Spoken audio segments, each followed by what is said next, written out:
All right, let's dig into a part of American history that, honestly, is often totally overlooked. It's a story that's literally been hidden right under our feet. Today, we're going to uncover the vast lost networks of ancient America. So, when you think about America, like way before any Europeans showed up, what's the first image that pops into your head? I'm guessing for a lot of us, it's a picture of this huge, untamed wilderness. No, seriously, take a second.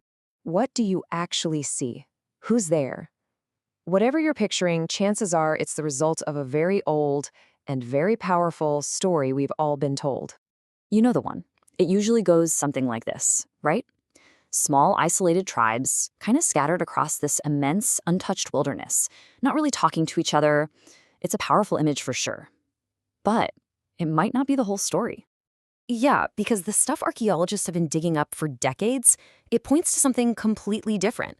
A reality that's way more complex, so much more dynamic, and just infinitely more connected than that old story ever let on. And our journey into this new story? Well, it all kicks off with a mystery. It starts with a single object, found somewhere it has absolutely no business being. Okay, get this. Archaeologists have found conch shells, the kind you'd pick up on a beach in the Gulf of Mexico, but they found them hundreds, and I mean hundreds of miles away from any ocean in places like Ohio and Wisconsin. We are talking about a journey of over 1,500 miles.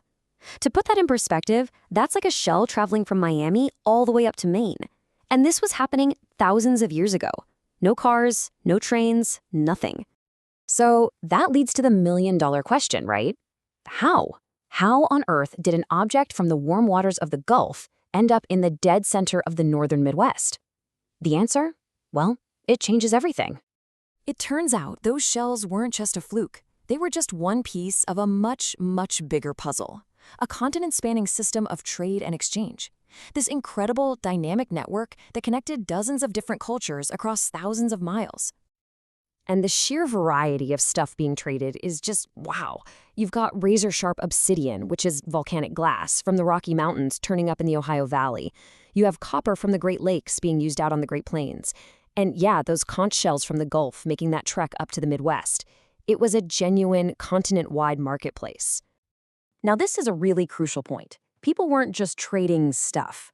With every single one of those copper knives or obsidian blades that got passed along, something else traveled with it. Culture.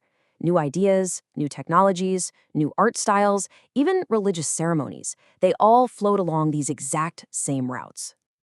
Okay, so how did this all work? I mean, there's no Amazon Prime, no cargo ships. How did they pull it off? The answer is a system that was, at the same time, incredibly simple and profoundly effective. It's a process that experts call relay trade. The best way to picture it is like a human chain. So one village trades an item to its neighbor, maybe just a few miles down the river.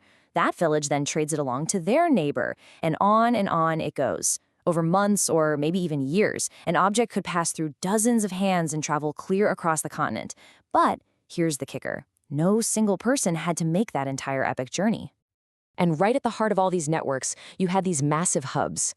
Think of them like thriving cities that were the central exchanges for everything. And the biggest, the greatest of them all, was a city called Cahokia, right near modern-day St. Louis. It was a true continental crossroads, this bustling metropolis where goods, people, and ideas from all over came together. And just to give you a sense of scale here, at its peak, around the year 1100, Cahokia was actually bigger, more populated than London was at the exact same time. Let that sink in. This wasn't some small settlement. It was a sophisticated, massive urban center, the beating heart of an interconnected North America.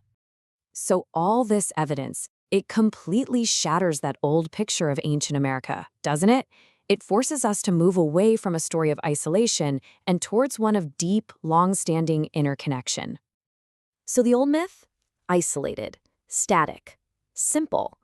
But the reality that archaeology shows us? Connected, dynamic, and unbelievably complex. So why does any of this matter? What's the big deal? Well, because it reveals a continent that was absolutely bustling with sophisticated societies. People engaged in long-distance trade, in diplomacy, for centuries. It completely challenges that romantic idea of an untouched wilderness. Instead, it shows us a landscape that was known, that was managed, and that was connected. It fundamentally reframes the entire story of American history. And all of this leaves us with one last, really big question to chew on. If this continent was never a vast, empty wilderness, but was instead a complex web of interconnected nations, then how does that change the story we tell about its so-called discovery?